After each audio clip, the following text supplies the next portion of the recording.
Bienvenue à tous, Kin People, une fois de plus, on se rencontre, on se retrouve avec vous. Merci d'être connectés avec nous, de nous écrire semaine après semaine vos suggestions. Nous vont droit au cœur et on fait un effort de vous faire plaisir. On va faire le tour sur cette table, on sera avec vous. Je signale déjà à tous les téléspectateurs et internautes que ce plateau aujourd'hui sera au féminin.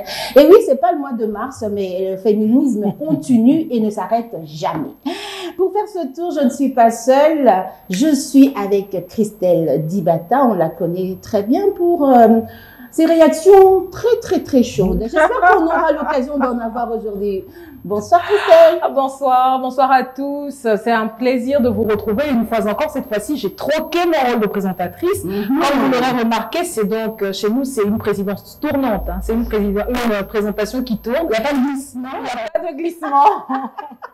Et on sera donc sur ce plateau, comme l'a dit Karine, 100% féminin, paroles libérées, paroles sans tabou pour le plaisir de nos téléspectateurs. Surtout que dans le dossier du jour, nous parlerons du leadership féminin. On partira du leadership tout court au leadership féminin. Tout à fait. Pourquoi on en parle de cette manière? Eh bien, on aura des dames qui vont nous en parler. Elles sont leaders dans leur domaine aussi. On aura avec nous ce soir Madame Naomi Matouani Azot, elle a dit Anzat. Ouais. Naomi Matouani Anzat, elle a dit Matouani, il faut pas l'oublier, sinon elle aura des problèmes avec quelqu'un. Bonsoir Madame Naomi, bonsoir. Vous allez bien? Oui, je vais très bien, merci. Merci d'être avec nous. C'est un plaisir. Très bien. Nous aurons aussi Madame Edwige Takassi qui est CEO de Wi-Fi Consulting. On va Consulting Africa. Hein? On va en parler comme ça? J'ai sauté quelque chose? Non, c'est très bien. C'est très bien. Wi-Fi Africa Consulting. Bienvenue. Merci. Vous allez bien? Ça va très bien. Et vous-même? Très bien aussi. Allez, c'est parti. On va commencer avec l'entrepreneuriat. C'est tout de suite.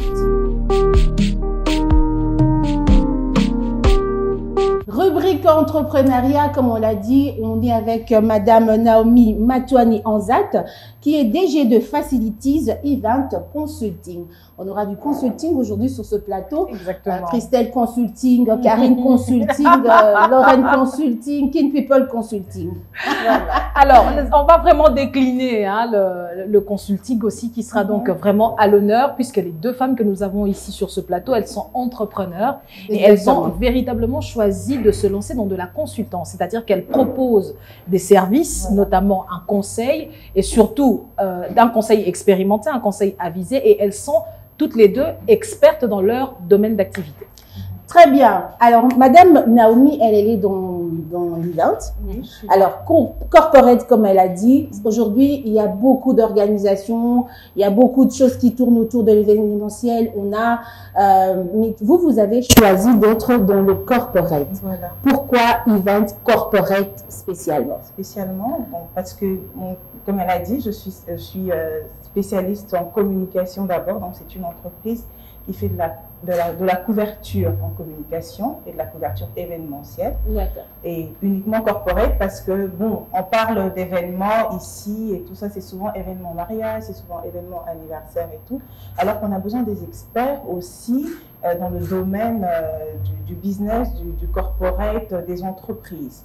Parce qu'on va se dire, dans les entreprises, c'est vrai qu'ils ont un service, un département logistique qui s'occupe d'organiser des événements en interne. Mais allez, en international, il y a des spécialistes pour ça, comme il y a des spécialistes pour le cooking, comme il y a des spécialistes pour le stylisme, etc. Donc, je vais dire que dans tous les domaines, 100 spécialistes existent.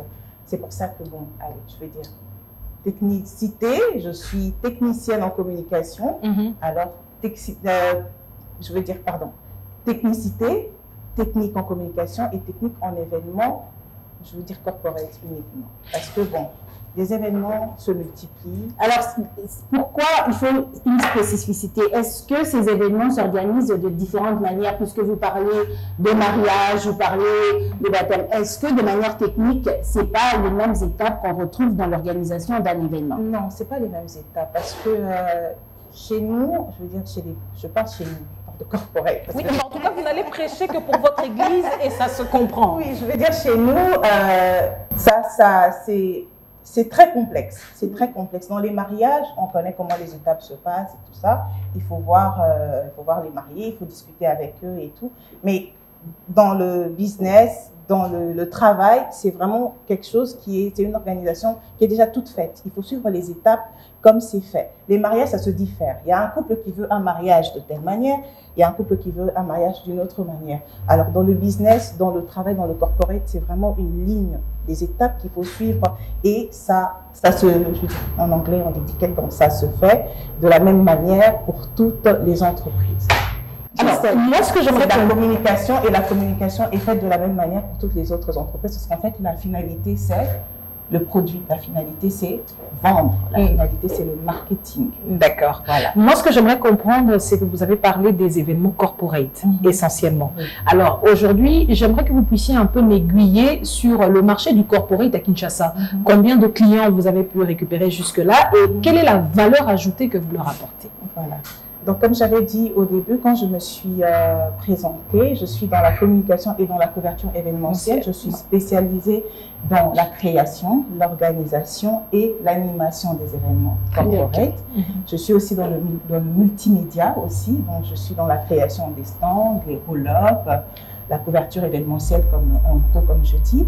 Et aussi maintenant, comme on parle des réseaux sociaux, on parle de l'Internet. Je suis aussi dans le marketing digital. On se lance parce que c'est important. Ça rapporte beaucoup de choses, ça fait parler de soi.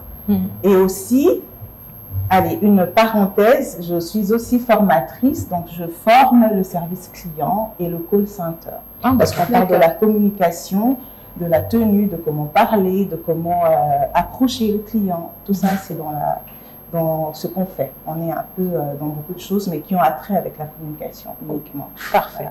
Et ça fait combien de temps que vous existez en tant que structure? Alors, en tant que structure, on a commencé en 2021 uniquement. C'est là qu'on a commencé la structure, mais c'est un travail qu'on faisait un peu, je veux dire, ici et là. Donc, là, on faisait de la consultance. Bien sûr. Quand il y a un besoin qui est sur la table, on nous appelle et on répond à ce besoin. Mais sinon, la structure existe depuis l'année passée, je veux dire au mois de février, ça va faire presque un an. Ça fait plus d'un an déjà. Plus d'un an. On est là, on travaille, qu'on se fait connaître, bien qu'on ne communique pas beaucoup sur les réseaux sociaux. Et pourtant, les réseaux sociaux, aujourd'hui, c'est la force de la communication. Le travail qu'on fait communique pour mieux. Les résultats sur le terrain, moi, j'estime que c'est plus important que de faire parler de soi et de ne pas donner le rendement. Exactement, oui. Donc, le rendement, c'est sur le terrain, mais maintenant, on va se battre quand même pour communiquer sur les réseaux. Est-ce que dans le contexte congolais, avoir des marchés justement, puisqu'on a parlé des entreprises qui ont déjà des départements logistiques qui s'occupent de l'événementiel, est-ce que c'est un marché facile? Comment vous faites pour vous introduire justement dans ce marché du business corporate? Alors, c'est pas un marché qui est facile. Il n'est pas facile du tout. Comme j'ai dit, les gens préfèrent, ils ont une équipe dans leur entreprise, ça coûte moins. Ils ont un salaire qui est régulier par mois, ils ont déjà établi. Donc, tu vas rapporter ton expertise, tu auras peut-être un coût que ton client ne voudra pas, parce qu'il dira que c'est trop cher. Sur lequel il ne voudra pas s'engager. Mais bon, allez, on est là au bon moment, aux bons endroits. On essaye d'être actif sur le terrain quand il y a des événements et tout, parler un peu, avoir le contact avec les gens. Et aussi de bouche à oreille, comme j'avais dit, quand on organisait un événement, il y a des gens qui sont chefs d'entreprise, il y a des gens qui sont journalistes, qui parlent de vous, qui voient comment ça marche, comment ça évolue, et on continue. Alors, vous avez dit que ce n'était pas un marché facile, ce n'était pas un marché assez ouvert. Maintenant, quelles sont les astuces que vous mettez en place justement pour essayer de vous intégrer dans ce marché? Et surtout, moi, ce que j'aimerais savoir, c'est quelles sont les principales difficultés auxquelles vous vous butez? Parce que c'est vrai que le marché de l'événementiel, souvent, c'est quelque chose en interne où les coûts sont déjà calculés, mesurés. Mais maintenant, comment vous faites pour vous retrouver? Alors, c'est déjà difficile parce que les gens ne connaissent pas déjà cette expertise. Les gens, quand tu parles d'événements, ils voient événement mariage, ils voient événement anniversaire. C'est facile à faire, on peut le faire. Organisation d'événements corporate, c'est quoi organisation d'événements corporate? Et pourquoi? Parce que moi, j'ai mon équipe dans ma société, donc je ne vois pas pourquoi je vais aller chez un expert pour faire ça. Alors, c'est difficile d'en parler et d'expliquer. Mais les gens, finalement, allez, ils adhèrent. Pourquoi? Parce que ça produit, je veux dire, des fruits. Quand tu communiques bien, tout se passe dans la communication. Quand on communique bien et qu'on fait très bien son marketing, ce rendement, là, positif, revient à l'entreprise. C'est l'entreprise qui bénéficie de ça. Donc, comment on en parle? Comme j'avais dit, on en parle dans notre travail. C'est le travail qui parle, en fait. On peut beaucoup parler sur le plateau. On peut parler, aller chez des amis pour en parler, mais c'est le travail qui parle en soi. Moi, je vais parler de mon entreprise, qui est une personne morale, facilitise et focus sur son rendement, sur son travail sur terrain. C'est uniquement ça qui fait parler. On peut parler comme on veut, comme j'ai dit, sur les plateaux, on peut parler comme on veut pendant des événements, mais c'est le travail qui se fait, en fait, qui est plus important que tout.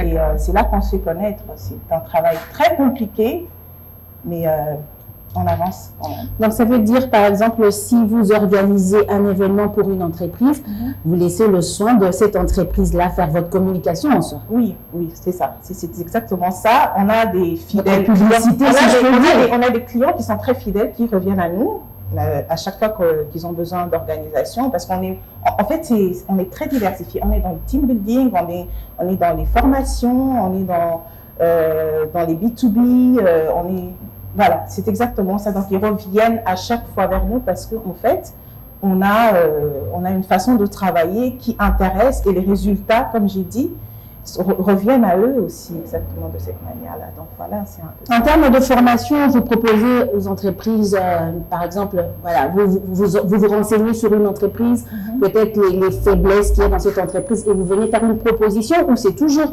des entreprises qui se disent, voilà, on a besoin, qui procèdent par appel d'offres. Appel d'offres, on a besoin que ce secteur soit un peu relevé, comment on fait, ou bien comment ça se passe? En général, c'est en interne. En général, pour cette fois, comme on a commencé, c'est en interne dans l'entreprise qu'ils font des appels. Par exemple, quand il y a, ils trouvent qu'il y a un petit problème, de communication et tout le rendement est négatif, ils font appel à nous, ils font des appels d'offres et c'est comme ça qu'on répond aux appels d'offres. Alors, pour aller, comme vous avez dit, proposer nos services, nous proposons des services pour l'organisation des événements essentiellement, mais quand on entre dans l'entreprise et qu'ils deviennent clients à nous, c'est là qu'on leur propose la palette de tout ce qu'on a à proposer sur le marché. Voilà. Madame Riche, vous avez envie de savoir, de connaître quelque chose par rapport au domaine de Madame, bien que vous êtes dans du consulting des Madame aussi? Oui, moi je suis curieuse de savoir quel est l'aspect que vous trouvez le plus difficile dans votre travail? Alors, l'aspect le plus difficile, c'est...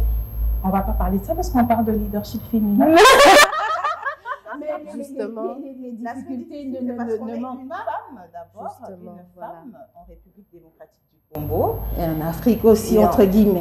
On va commencer par ici, on va pas sortir parce qu'on est une femme et parce qu'aussi, quand on n'est pas connu sur le marché, exactement, c'est un peu difficile qu'une personne accepte de vous recevoir quand il n'a pas entendu parler de vous, premièrement. Donc, il faut vraiment faire ses preuves, comme j'ai dit, rassurer le client que voilà, le travail sera bien fait en montrant justement les résultats que certaines entreprises ont eu après que vous ayez consulté, que vous ayez donné votre conseil dans cette entreprise. Donc, c'est un petit peu ça. On fait du conseil en image, personne morale et personne physique.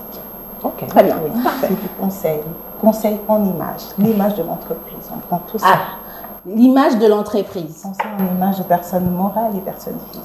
Très bien. Christelle, autre chose à rajouter? Non, mais parce que moi, j'étais plutôt intéressée par les différents volets formation, mais elle a répondu à la plupart de nos préoccupations. Et vraiment, moi, je dirais la dernière question sur laquelle je pourrais réagir, c'est d'où vous est venue cette idée? Est-ce que vous avez procédé par étude de marché? Est-ce qu'on vous a intéressé? Analyse personnelle? Comment est-ce que vous en êtes arrivé à construire justement votre entreprise? Alors, j'ai beaucoup évolué dans le monde de l'événementiel. Comme j'ai dit, je suis diplômée en communication des facultés catholiques, l'Université catholique aujourd'hui. Merci de souligner parce que on croirait que, voilà, souvent c'est j'ai étudié à Paris 13, j'ai étudié en Angleterre 12. Non, moi j'ai pas étudié à l'étranger. Ça c'est super. Je suis diplômée, je suis licenciée des facultés catholiques du Congo, ici. Mais évidemment, on a fait des petites formations aussi. Ça rajoute toujours dans notre background, c'est important. Ouais. Et j'ai beaucoup évolué dans l'événementiel et la communication. J'ai notamment fait mes stages chez Pigma, à l'époque, c'était pas Optimum. Bon, toutes les entreprises d'événements et de communication de notre cher beau pays. Et devant la caméra, j'ai été aussi, parce que j'ai été modèle, j'ai fait des publicités. En fait, c'est mon monde, l'événement, la création d'événements, la couverture événementielle. C'est le monde dans lequel j'évolue. Et cette fois, j'ai voulu apporter une vision un peu différente de l'événementiel, parce qu'on s'arrête souvent dans les événements festifs, on s'arrête dans les événements de marketing, mais on ne s'arrête jamais dans la base, je veux dire le noyau. Le noyau de la chose, c'est l'entreprise en fait. C'est l'entreprise qui fait en sorte qu'il y ait toutes ces branches d'événements marketing, événements festifs, événements, et c'est l'entreprise le noyau en fait. Qu'est-ce qu'on fait pour l'entreprise en soi, en elle-même? Qu'est-ce qu'on apporte à l'entreprise en soi, en elle-même? Donc c'est un peu ça. Moi, je me suis spécialisée dans ça. Je me suis dit, allez, on va accompagner les entreprises, on va accompagner l'image de l'entreprise autrement. On va donner notre image différente de ce qu'on connaît tous. Facilities, events, and. OK. And Event Consulting. En un an, vous avez déjà fait un petit bilan de ce que vous avez déjà eu à organiser comme événement ici à Kinshasa. Essentiellement à Kinshasa ou dans d'autres villes de la RDC aussi? Non, on est parti un peu partout. On a été à Lubumbashi, on a été à Goma aussi. Bon, les clients, on n'en parle pas à la télé. Bien sûr, il faut garder les noms de clients. Les clients à la télé. Mais le rendement est très, très, très positif. Il est très positif. Il est très positif, surtout dans le renforcement de capacités, donc les formations. Les formations sur la communication, comment se tenir. Ça, c'est très, très, très, très positif. Parce que, bon, allez, on peut toujours travailler quelque part, mais il faut savoir qu'il faut se former avant, parce que certaines personnes sont prises dans le tas comme ça. Ils sont pris dans le tas pour travailler dans un domaine ou dans un autre, mais on oublie qu'il faut se former, il faut absolument se former en tout. C'est le secret en tout cas de la réussite. Formation, c'est important. Merci beaucoup, Madame Naomi Matouani Anzat, d'être passée. On vous garde, on vous garde avec nous jusqu'à la fin. On vous laisse, bien sûr. On vous lâche pas. Il paraît que c'est la phrase qu'il faut dire. On vous lâche pas. On reste avec nous. Merci à vous. Eh bien, cette fois-ci, nous allons parler du dossier du jour. Pour parler du dossier du jour, nous avons encore une dame avec nous, ça on l'a dit. Le plateau aujourd'hui est au féminin. On va parler leadership. Alors, on partira du leadership tout court au leadership féminin. On en parle avec Madame Edwige Takassi, qui est CEO de Wi-Fi Africa Consulting. Bonsoir, une fois de plus. Bonsoir.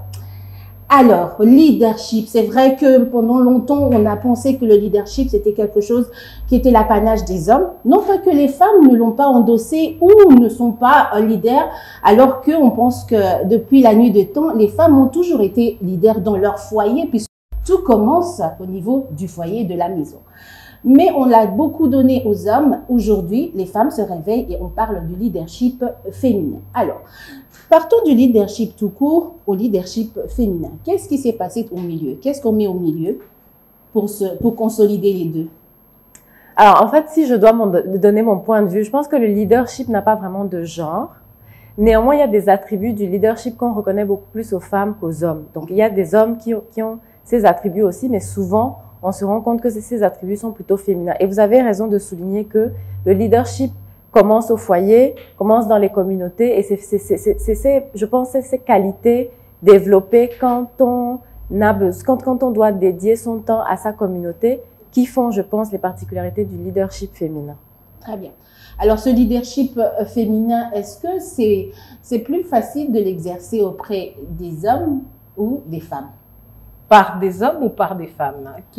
Alors, deux questions. Ça va faire deux questions, mais vous nous avez quand même compris, parce qu'il y a deux parts. Il y a la femme qui est leader, qui dirige d'autres femmes. C'est une autre paire de manches. La femme qui est leader, mais qui dirige les hommes, et la femme qui est leader, allez, on est à 3, qui dirige les hommes et les femmes. Alors, où se trouve la difficulté quand on est cette femme leader? Alors, encore une fois, moi, je suis convaincue que le leadership n'a pas de genre.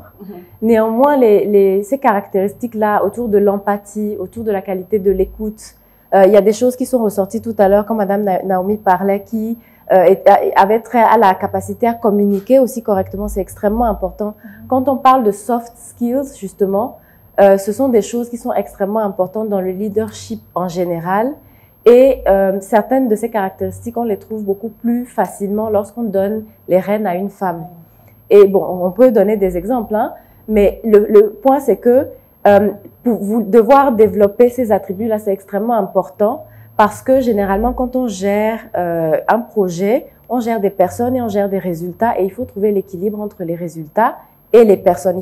Il faut pouvoir gérer la capacité à atteindre des objectifs opérationnels et financiers et la capacité à maintenir une équipe motivée. D'où toutes ces compétences humaines et d'où l'importance de remettre l'humain au centre. Et je pense que quand on développe ces caractéristiques, ça devient plus facile de gérer les individus dans leurs particularités, que ce soit des hommes ou des femmes. Il faut être conscient du fait que chacun ne réagit pas de la même façon à la pression et qu'il faut donc adapter un peu sa façon de gérer les individus en fonction de cela. Ok. Moi, ce que j'aimerais plutôt revenir, Madame Edwige Takassi, ce serait de savoir, vous-même, vous évoluez dans le secteur du leadership féminin. J'aurais voulu que vous nous donniez votre définition du leadership. Qu'est-ce que vous comprenez par leadership? Et enfin, nous donner la spécificité du leadership féminin. Alors, pour moi, le leadership, c'est justement la capacité à amener une équipe à des résultats tout en prenant en considération les spécificités de chacun. Donc, pour moi, un bon leader, c'est quelqu'un qui sait qu'il a différents types de capitaux dans son portefeuille, entre guillemets. Il y a les ressources humaines et puis il y a les ressources autres. Et il faut avoir la capacité de gérer les deux. Donc, pour moi, un leader, c'est quelqu'un qui fait d'abord partie de l'équipe. C'est pas forcément quelqu'un qui est au-dessus de l'équipe, par opposition peut-être au chef. Parfois, on utilise le mot chef, mais un chef, c'est pas la même chose qu'un leader. Il y a des leaders informels. Il y a des gens qui n'ont jamais eu de titre au sein d'une société formelle, mais on sent que quand ces personnes-là s'expriment, les gens les écoutent. Tout le monde est derrière. Voilà, c'est ça. Donc, il y a le leadership informel, il y a le leadership formel, et l'idéal, c'est de pouvoir associer les deux. Pour répondre à au deuxième volet de votre question, qu'est-ce que le leadership féminin? Pour moi, encore une fois, c'est un ensemble d'attributs qu'on trouve, et de qualités, disons, qu'on trouve beaucoup plus chez les femmes parce que, d'une certaine manière, on a été élevé pour penser à l'autre d'abord. Ça se retrouve chez les mamans, ça se retrouve quand on est la sœur et qu'on a une sœur et qu'on a une fratrie ou des frères et sœurs. Quand l'aîné est une fille, c'est pas tout à fait la même chose que quand l'aîné est un garçon. Donc, ces qualités-là qu'on a pu développer de manière circonstancielle par rapport à notre culture, c'est des choses qui peuvent être des véritables forces en tant que leader. Et je pense que de plus en plus, dans le monde moderne, on se rend compte qu'on avait sous-estimé l'importance de ces qualités-là, qui peut-être étaient reléguées dans les communautés, au foyer, hors du travail en fait, et qu'on fait de plus en plus entrer maintenant dans le leadership. Donc, pour moi, c'est un sujet qui concerne tout le monde. Et quand on parle du leadership aujourd'hui, ça concerne aussi bien les hommes que les femmes. Et je pense qu'on a à apprendre les uns des autres. Et il faut justement se rendre compte que c'est ensemble qu'on peut lisser les défauts de chacun et bénéficier des qualités des autres. Alors, tout à l'heure, vous aviez dit que pour vous, le leadership n'était pas supposé avoir un genre particulier.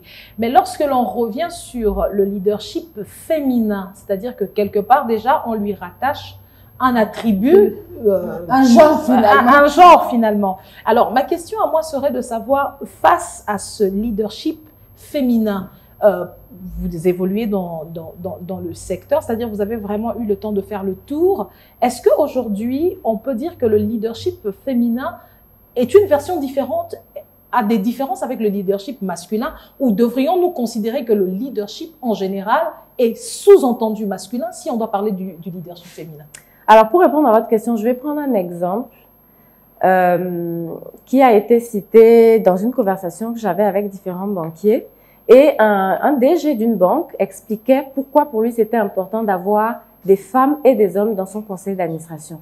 Et pourquoi il avait fait tout un travail au fil des ans de faire basculer une situation où il avait 100% d'hommes au conseil d'administration à une situation où il a inclus au fur et à mesure des femmes. Il a expliqué que, d'expérience, il se rend compte que dans un conseil d'administration, quand il y a des sujets délicats à aborder, les esprits s'échauffent assez rapidement. Et à partir du moment où il a inclus des femmes dans son conseil d'administration, il s'est rendu compte du rôle un peu de régulation que les femmes ont eu sur le Ça me fait penser à une dame que je vais penser saluer également. Voilà. Pour moi, ça, c'était l'exemple typique, effectivement, de ces différences-là qu'on peut voir dans cette question de leadership. C'est pas tellement que ce que les hommes exprimaient à ces réunions n'était pas pertinent, mais la manière dont ces choses étaient exprimées ne permettait pas d'avancer dans la discussion. Et lorsque la parole a été donnée à la femme qui était là ce jour-là, elle a pu résumer un peu les spécificités des points de vue de chacun et recentrer le débat de manière à aller à l'étape suivante. Donc pour moi, c'est ça en fait. La beauté du leadership, c'est se rendre compte que on vient avec des qualités spécifiques. On a peut-être chacun aussi des zones où on est peut-être un peu moins doué, mais alliés au sein d'une équipe, les spécificités d'un leadership peut-être plutôt féminin, avec les spécificités d'un leadership plutôt masculin, je pense que on arrive à des résultats qui sont bien au-delà d'une équipe qui aurait peut-être un seul genre en réalité. Alors, j'aimerais terminer par cette petite question. Dites-moi, aujourd'hui, vous évoluez dans la société congolaise, pour laquelle on peut la considérer comme étant notre belle-sœur, déjà. Alors, j'aimerais vraiment avoir votre appréciation sur le leadership, comment est-ce qu'il est mené ici en République démocratique du Congo, et surtout que maintenant, à la lumière je dirais, à la lumière de votre parcours au sein de cette société, quelle analyse vous faites du leadership dans la société congolaise?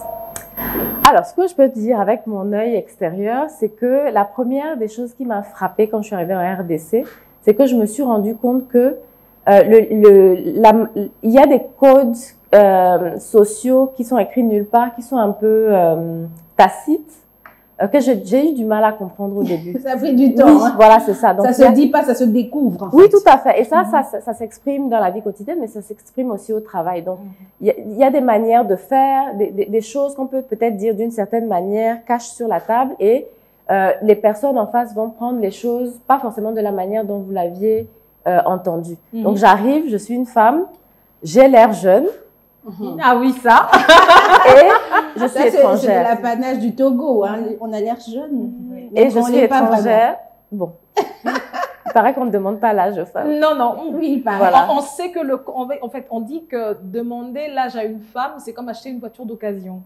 On sait que le compteur a été remonté, mais on ne sait pas de combien. Alors, toutes les femmes ont 13 ans, ça, c'est tout. Exactement. Voilà, donc j'arrive, je suis étrangère, je suis une femme, je suis jeune, ou j'ai l'air jeune, et donc j'avoue que j'ai eu un temps d'observation parce que il a fallu comprendre les codes sociaux un peu différents peut-être de ceux auxquels j'étais familier en Afrique de l'Ouest.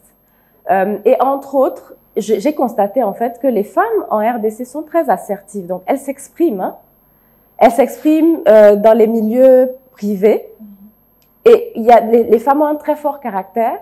Mais tout de suite, quand c'est rapporté au milieu professionnel, elles ont tendance à elles font un pas en arrière. Voilà, c'est ça. Et donc, on voit pas il y a pas forcément la transposition. On peut découvrir une autre femme, quand elle est dans son milieu naturel, on voit justement son leadership s'exprimer.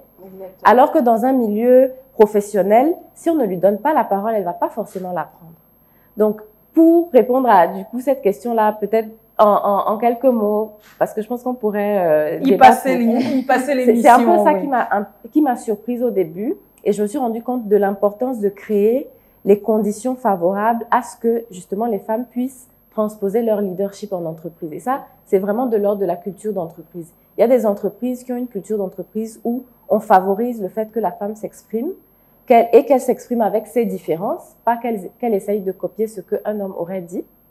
Et il y a des cultures d'entreprise où on n'a même pas encore réalisé, en fait, que les différences que les femmes leaders ont font qu'elles vont pas s'exprimer si on ne les met pas dans les bonnes conditions. Donc, Je pense que les choses changent à une certaine vitesse, mais ça dépend de l'impulsion qui vient du management, justement. Du management des actionnaires, du conseil d'administration. Au fur et à mesure qu'elle parle, moi, il y a des questions, j'en ai au moins 5 qui sont en train de tourner. Envie d'arrêter, mais on va quand même poser ces questions. Mais tout à l'heure, dans votre exemple, vous avez parlé d'une femme qui a baissé les tensions et tout. Alors ça, je pense que c'est une femme qui a conscience de son leadership, du leadership qui est en elle. Mais aujourd'hui, vous êtes dans ce domaine, vous êtes ici en République démocratique du Congo et ailleurs aussi, puisque vous évoluez aussi dans d'autres pays.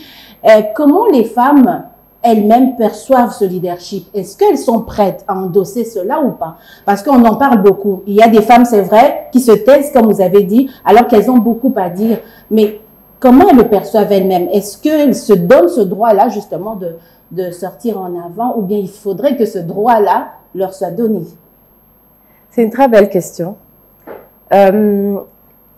Je dirais, j'ai de nouveau envie de citer une personne qui a eu une influence positive justement dans mon propre leadership et qui m'a dit, nous sommes toutes et tous la réponse à la prière de quelqu'un d'autre. Et c'est une coach qui m'a dit ça. Et ce qu'elle voulait dire par là, c'est que certaines fois on n'ose pas s'exprimer, mais une fois qu'on s'est exprimé, en fait, ça rebondit des fois et ça a des répercussions qu'on n'imagine même pas parce que en prenant la parole et en s'exprimant, en fait, je cherche la traduction du mot empower. On donne la possibilité à d'autres personnes de se sentir fortifiées. On donne le pouvoir, voilà, en fait. C'est ça. Exactement. Et donc, pour moi, est-ce que les femmes se sentent prêtes à prendre le leadership? Je pense que ça passe d'abord par une prise de conscience. Certaines fois, on n'a pas conscience, justement, du pouvoir et du potentiel qu'on peut avoir. Et tant qu'on n'a pas, peut-être c'est aussi ça le rôle des coachs justement. Le coach, ce qu'il fait, c'est qu'il allume la lumière. Le coach ne fait pas le travail pour les individus. Le coach allume la lumière pour que l'individu se rende compte de ce qu'il y a autour de lui et ce qu'il y a en lui. Donc il faut une prise de conscience. Peut-être ça passe certaines fois par un accompagnement. Certaines personnes prennent conscience par elles-mêmes à travers justement les difficultés de la vie, du travail. Souvent, c'est après un choc émotionnel ou un choc de manière générale qu'on se réveille et qu'on a envie de faire les choses différemment. Mais certaines fois, ça peut être aussi encouragé au sein d'une entreprise. Et je pense pas qu'en ne faisant rien, on peut réellement espérer booster le leadership féminin. Ça demande du travail. Madame Naomi, un mot sur le leadership féminin, puisque vous êtes leader féminin vous-même en plus. Un élément très, très essentiel, surtout dans le leadership, c'est la confiance. On parle de la confiance en soi, ce qu'on est capable d'apporter. On sait ce qu'on est capable d'apporter et on l'apporte, on le met sur la table. Moi, je parlerai de la confiance en soi, c'est le plus important dans tous les domaines. C'est la confiance en soi. On sait ce qu'on vaut, on sait quelle formation on a eue, on sait quelle éducation on a eue, on connaît notre technicité, on sait ce qu'on est capable de faire et on la porte sur la table avec toute la confiance du monde entier, que je peux changer quelque chose avec ce que j'apporte. C'est ça le leadership aussi, d'une certaine manière. Savoir ce qu'on vaut et avoir confiance et l'apporter sur la table. Ça passe ou ça casse. Ça passe ou ça casse, c'est la confiance en soi. Ça passe ou ça casse. Alors, je suis d'accord, s'il y a des résultats positifs, ok. S'il y a des résultats négatifs, ok. Mais je vais apprendre par rapport à ces résultats négatifs. C'est ça le leadership, en fait. Est-ce que le leadership, c'est l'apanage de tout le monde, finalement, que ce soit homme, femme? Est-ce que tout le monde est appelé à être leader? C'est la question aussi qui est en train de... C'est toujours le débat. Est-ce que c'est inné? Est-ce que c'est appris? Acquis. Et bien sûr, dans ce débat, je pense pas qu'il y ait de bonnes ou de mauvaises réponses. Et surtout, est-ce que tout le monde est appelé à exercer le leadership? Ça, c'est vraiment parce qu'à la manière dont ça fleurit, j'imagine que sur les 10 dernières années, les thèmes qui sont les plus revenus à l'avant, c'est notamment le leadership et l'entrepreneuriat. Donc, c'est vraiment... on a subi un matraquage avec toutes les vidéos de motivation, des messages centrés sur la motivation personnelle. Mais est-ce qu'aujourd'hui, on peut dire que tout le monde est habilité à devenir leader? Et est-ce que tout le monde peut le devenir? C'est la question. Alors, je pense qu'il faut de nouveau parler de cette différence entre leadership formel et informel. Dans une équipe, moi, ce que je constate, c'est que oui, il y a la personne à qui on a donné le titre de responsable, mais au sein de l'équipe, cette personne-là doit identifier les leaders informels et s'en faire des alliés. Est-ce que tout le monde est appelé à être leader? Je ne pense pas que tout le monde ait nécessairement envie d'être exposé, parce qu'être leader, c'est nécessairement et constamment sortir de sa zone de confort. Tout le monde n'a pas forcément envie de ça. C'est ça, voilà, en quelque sorte. Oui, il y a une pression, il y a une responsabilité. Il faut être un exemple pour les autres, etc., etc. Donc, qu'on soit leader informel ou formel, on doit savoir que ce qu'on fait, ce qu'on dit, impacte les autres. Et donc, il y a une responsabilité. On ne peut pas faire n'importe quoi. Est-ce que tout le monde est appelé à le faire? Je ne pense pas que tout le monde ait envie de le faire. Maintenant, pour rebondir sur le point, est-ce que c'est inné ou développé? Il y a des gens, je pense, qui ont des capacités naturelles très rapidement. Même parmi les enfants, on le voit. Et puis, il y a des gens qui n'ont pas du tout ces capacités naturelles, mais qui peuvent les développer. Et là aussi, on le voit parmi les enfants. Certaines fois, on voit des exemples de personnes qui étaient très timides dans leur enfance, mais qui se sont développées, épanouies en tant que leaders bien après. Et il y a des exemples autour de nous. Alors, je vais rejoindre Edwige un petit peu. C'est exactement ce que j'allais dire. Tout commence quand on est enfant, quand on est tout jeune. Il y a un bouquin, un ouvrage que j'ai lu. Bon, j'ai un petit peu oublié l'auteur, mais j'ai lu que tout se joue avant 6 ans. Tout se joue avant 6 ans. L'enfant est le père de l'homme. Tu fais l'homme d'aujourd'hui et ce que tu as fait de lui quand il était jeune, les capacités que tu lui as données, les opportunités que tu lui as données, ce que tu as fait de lui quand il était tout petit, ce que tu as appris, c'est ce qu'il reproduit quand il est adulte, quand il est mature. Donc, le leadership, il y a des gens qui sont innés, évidemment, mais ça peut, d'une manière ou d'une autre, être développé ou aussi, on peut aussi le inhiber. Tout à fait. Ça peut être positif avec les enfants. Positif et poussé. Et aussi, comme elle l'a dit, on observe aussi chez les enfants. Il faut beaucoup observer les enfants parce qu'il y a des enfants qui ont ça naturellement, mais qui vont se sentir un peu, allez, je veux dire, poussés et ça va forcément pas les plaire parce que c'est pas quelque chose qu'ils veulent.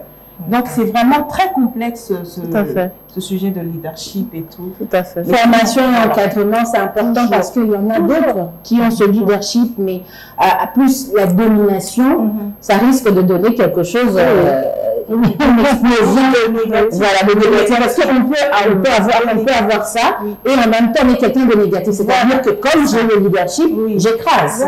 L'agressivité, c'est très complexe. Alors, Madame Takassi, jusque-là, on a beaucoup insisté sur votre casquette de femme leader. Moi, par contre, j'aimerais aussi revenir sur votre autre casquette de femme entrepreneur.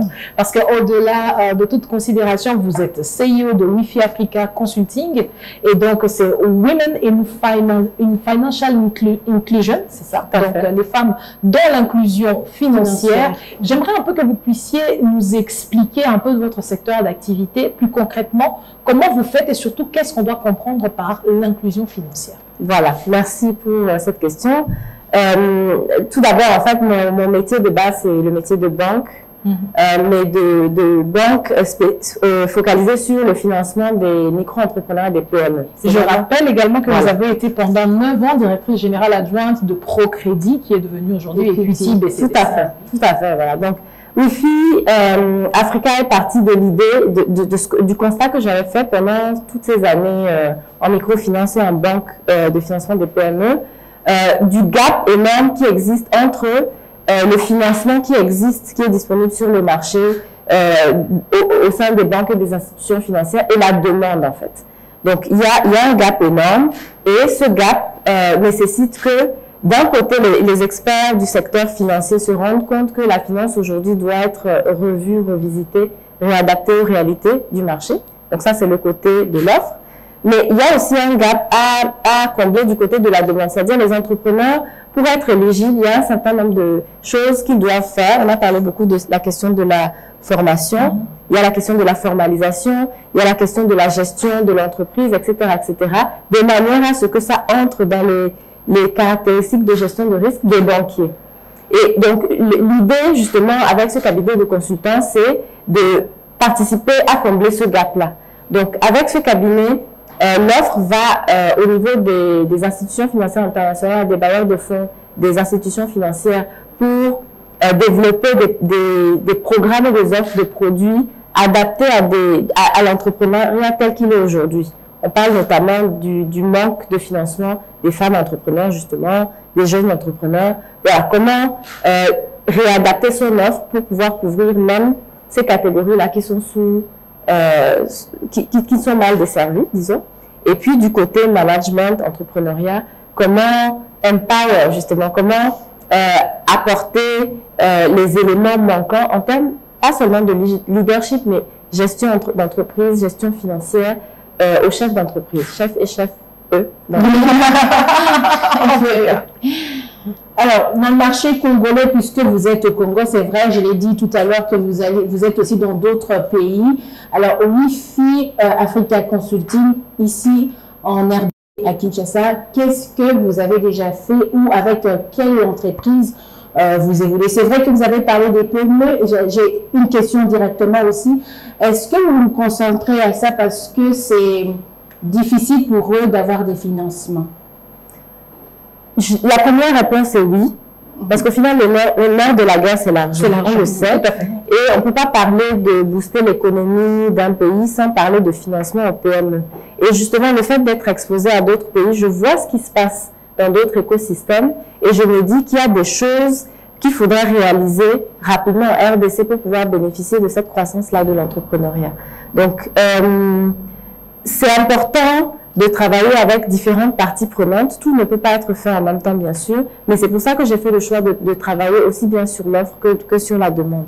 Pour répondre à votre question, avec quel type d'entreprise je travaille avec des bailleurs de fonds.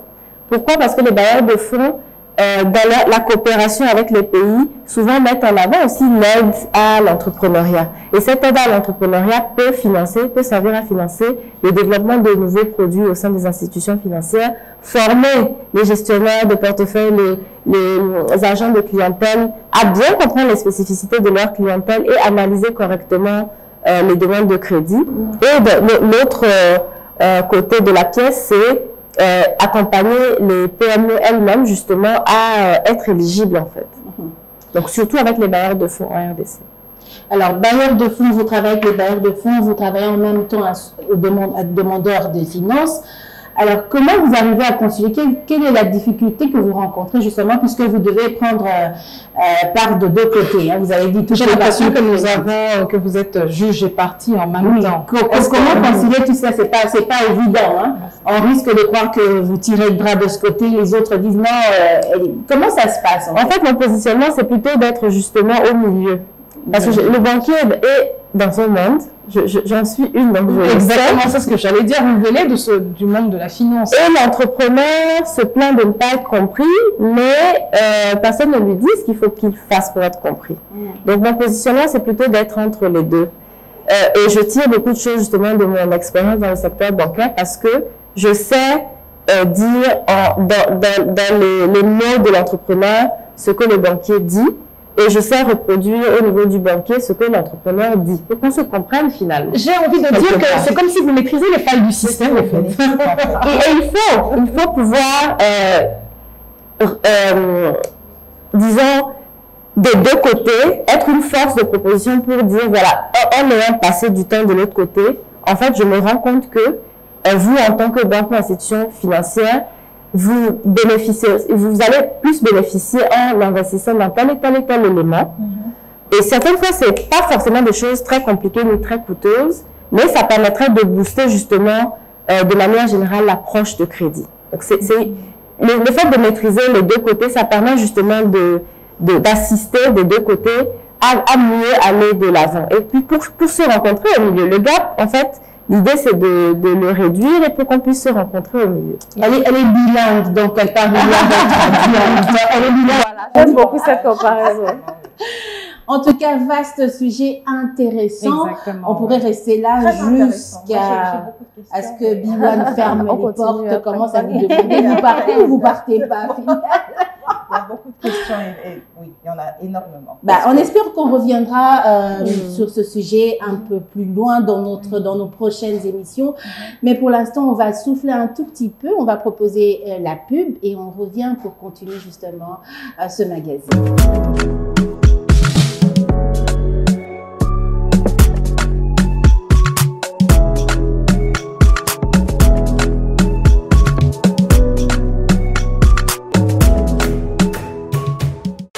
Chez Afrimoney, Découvrez, bénéficiez et partagez votre argent en dollars et en francs congolais depuis votre SIM Africell en tapant étoile 10 20 dièse. Effectuez vos transferts d'argent, achetez du crédit et des forfaits spéciaux d'Africell de la manière la plus simple et en toute sécurité avec AfriMoney. Transférez de la banque à votre compte AfriMoney et vice-versa. Ce n'est pas tout, payez vos factures et effectuez vos achats. AfriMoney facilite votre quotidien depuis votre mobile Africell. Procurez-vous une SIM et créez un compte AfriMoney gratuitement en composant étoile 10 20 dièse et recevez jusqu'à 1000 francs congolais. Enfin, bénéficiez du meilleur taux d'échange. Pour plus d'infos, appelez le 10 20 ou présentez-vous dans le shop Africell le plus proche. AfriMoney, découvrez, bénéficiez et partagez.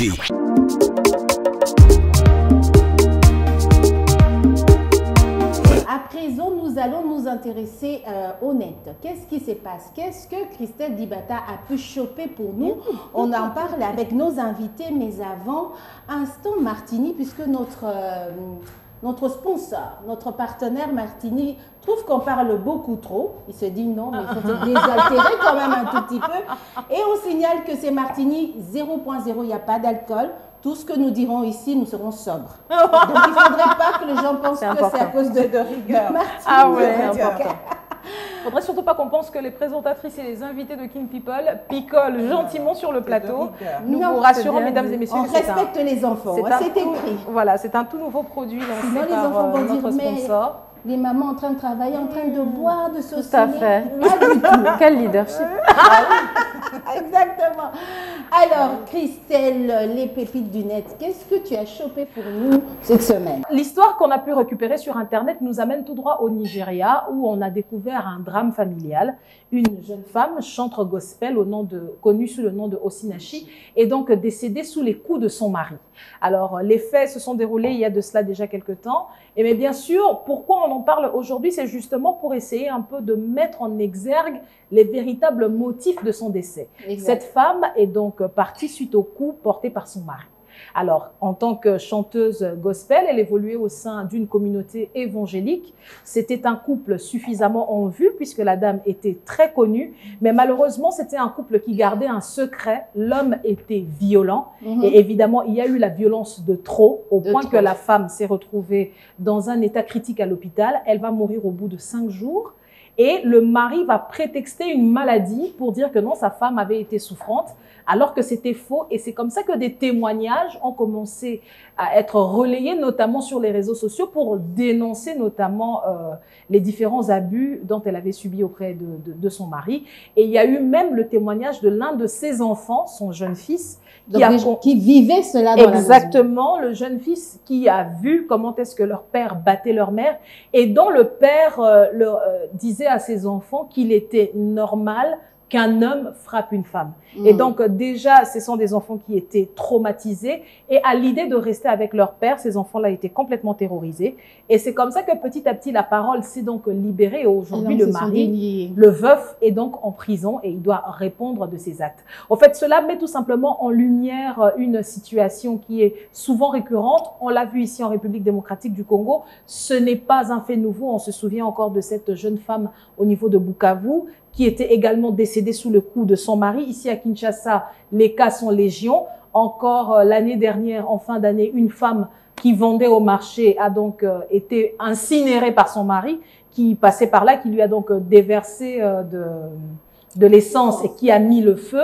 Donc c'est autant de drames qui se vivent tous les jours, mais qui remettent justement en question un fait, c'est-à-dire ces femmes qui restent dans des foyers où elles subissent des sévices corporels de la part de leur...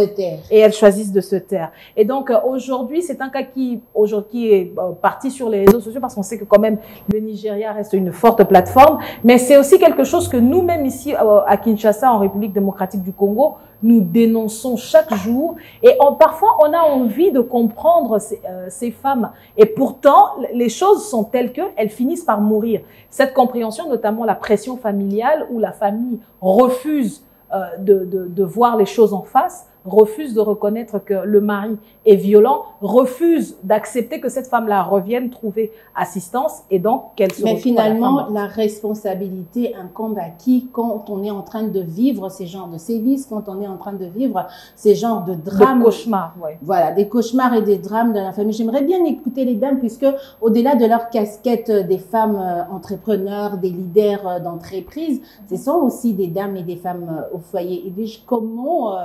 tu regardais de l'autre côté alors que je commençais par toi. Mais c'est avec toi que et Naomi qui a détourné la tête. Non, j'ai regardé. Vraiment, je pense qu'on a capturé cette image-là. Ça va faire le buzz, en fait. Super. Alors, qu'est-ce que vous en pensez, ces genres de drames qu'on vit dans les foyers aujourd'hui, que les femmes africaines, c'est vrai que c'est dans le monde entier, il y a des femmes européennes ailleurs, partout en dans le monde France, par exemple, où on parle parfois des années meurtrières. Exactement. Où, pendant la période Covid aussi. Pendant la période Covid, les femmes avaient des problèmes. Il y a eu beaucoup de problèmes. Alors, la responsabilité incombe à qui finalement pour qu'aujourd'hui, on puisse être en train de pleurer cette grande dame? Bon, moi, ça me révolte toujours, hein, ce genre de réalité. Et on sait que ça se passe chaque jour, chaque heure, chaque semaine, chaque seconde, j'allais dire.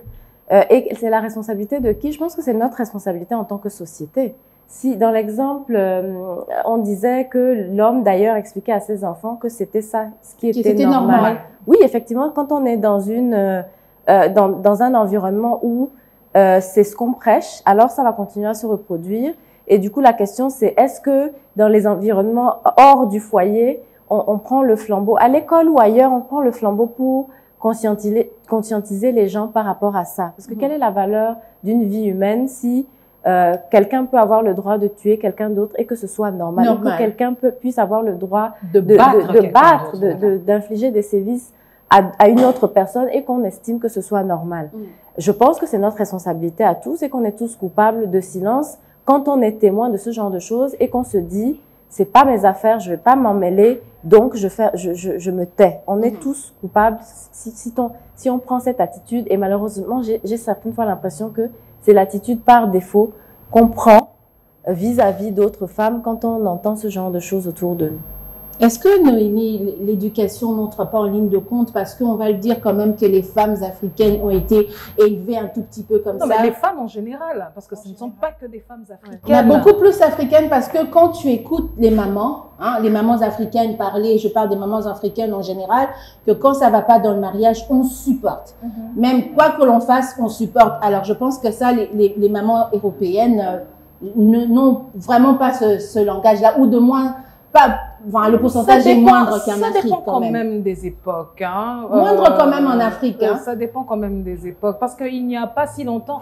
En fait, la différence entre l'Occident et l'Afrique, par moment, j'ai l'impression que par moment, nous ne fouillons pas assez. Lorsque, par exemple, l'autre jour, j'ai été sidérée de voir qu'en France, c'est seulement en 1945 que les femmes ont commencé à voter. Oui, c'est très récent. Voilà, c'est très récent. Mais aujourd'hui, quand on parle du droit des votes de femmes, tout ça, mais eux, c'était en 1945. Donc, ça fait même pas un siècle qu'en France, les femmes aujourd'hui ont le droit de voter. Donc, moi, ce que je préférerais me limiter, ça serait de nous limiter dans notre sphère que nous maîtrisons, parce que même ces femmes qui subissent, en France, c'est pratiquement le pays du féminicide, donc du pays où on tue les femmes. Voilà. Donc je me dis que ces femmes-là aussi qui sont tuées par leurs compagnons, par leur mari, ont eu à avoir un type de discours pour lesquels elles sont restées. Voilà. Donc je me dis qu'on revient pratiquement à ce que l'on nous dit ici, que oui, tu l'aimes, tu restes, tu supportes, mais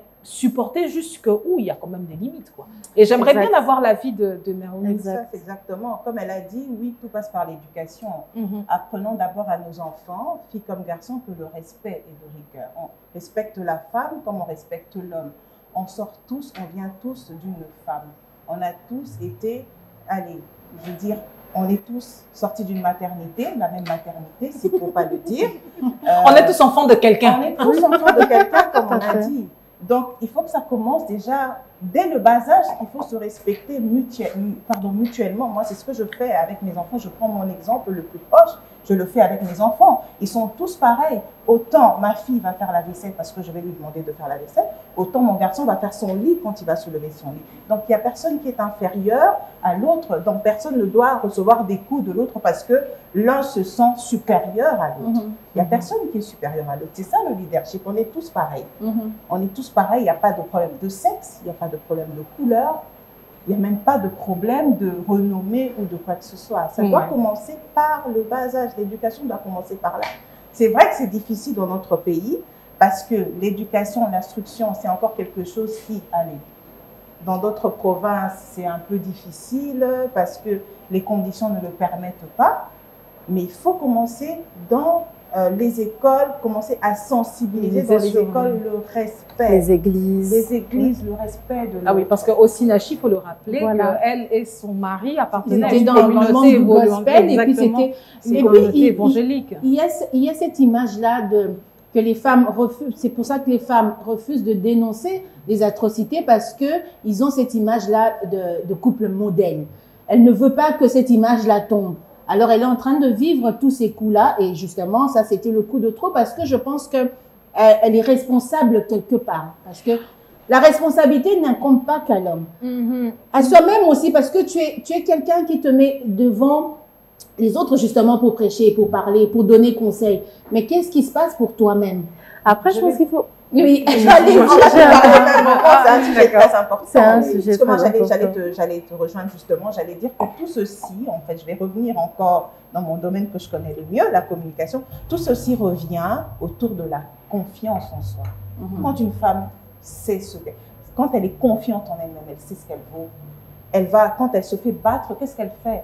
Elle sort de là parce qu'elle se dit non, je ne peux pas accepter ça. Je ne peux pas me laisser brimer, je ne peux pas me laisser écraser de cette manière-là parce que je vaux plus. Tu peux sortir de là, même si la société, d'une certaine manière, te jugera parce que tu es sorti d'un mariage modèle.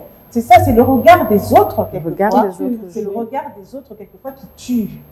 Et de manière complémentaire, ce que j'allais dire, et qu'on a peut-être tendance à oublier, c'est que peut-être qu'on entretient aussi le mythe de l'homme qui doit pourvoir pour sa famille et qui met automatiquement la femme dans une situation où elle est dépendante. Peut-être que cette dame, toutes les fois où elle a voulu partir, s'est dit « Où est-ce que je vais aller? Avec quelle ressource ?» C'est exactement à ça on aussi en que j'allais revient, réagir. je pense, à certaines choses, que ce soit en RDC ou ailleurs dans le monde.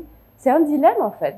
Réellement, être dans une relation toxique, en être conscient et vouloir faire le pas de partir, ça nécessite d'avoir des ressources. Exactement. Et donc, on revient aussi à la question de est-ce qu'on éduque nos enfants de manière à être sachent autonome, justement, ça commence très tôt. On va finir avec toi. Voilà, parce que pour compléter ce que vous aviez à dire, moi, non seulement sur le cas de l'autonomie, mais ce que j'aimerais aussi rajouter, c'est notamment aussi la pression sociale. Tout à fait. On ne le réalise pas assez jusqu'à ce qu'on soit confronté à cette situation-là.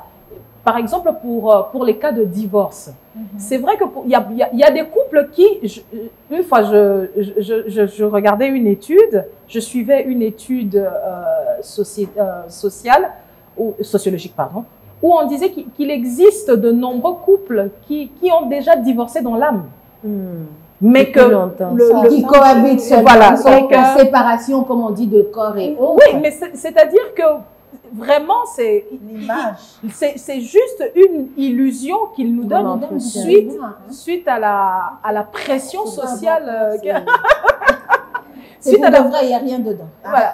Suite à la pression sociale que l'on subit. Et je pense aussi que non seulement il y a ce problème de la précarité d'après la séparation, puisque il y a aussi la pression sociale. Cette chanteuse, peut-être qu'elle s'est confiée à l'épouse du pasteur. Qui sait si l'épouse du pasteur elle-même ne vit pas la même chose et vous dit, bon, on est dans une situation où on ne sait pas. Elle ne parlera pas de sa situation, elle t'encourage. Voilà, elle t'encourage à supporter, mais c'est plus, parfois aussi c'est juste par souci de confort matériel. Tu le quittes, tu avais un statut social, une position, des revenus, mais après quand tu vas recommencer à zéro, il y a juste de ceux qui sont restés dans des relations toxiques. parce que par la peur et par le découragement de recommencer à zéro. Et être occupé de ses enfants, etc.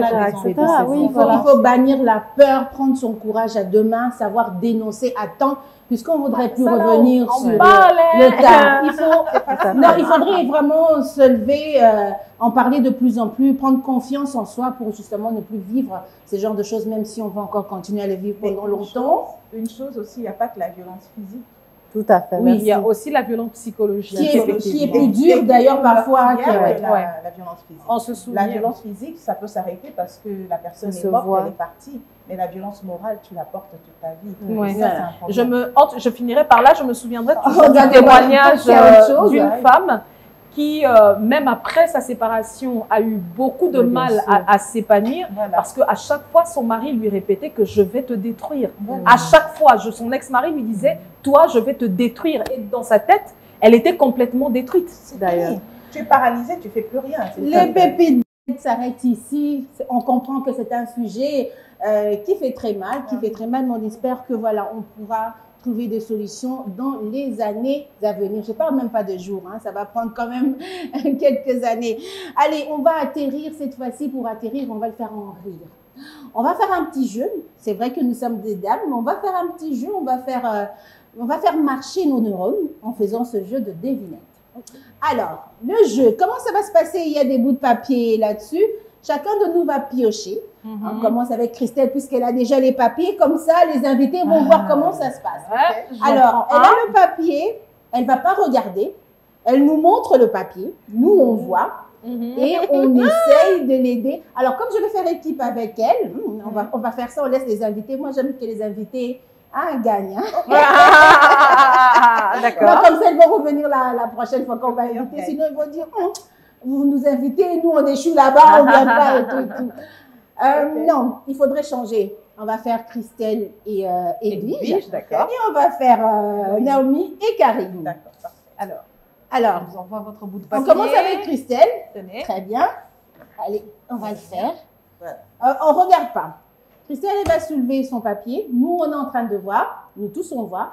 Mais toi, comme tu es sa coéquipière, tu essayes de mimer.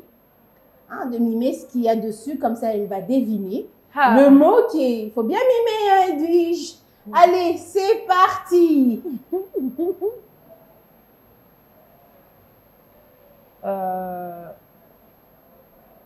Dormir. Le lit. Le drap. Mais le D, là, moi-même, je ne voyais pas, je pensais que c'était un O. J'ai dit, c'est quel mot ça vient d'où? Allez, c'est parti. C'est au tour de soulever. Alors. Il faut la regarder parce qu'elle doit t'aider. Ouf. Je ne sais pas comment je vais mimer tout ça. Attendez. Le ciel. Dieu. Le ciel.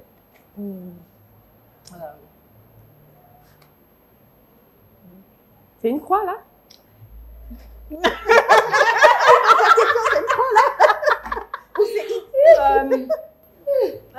Déjà, le ciel, c'est bon. Le ciel.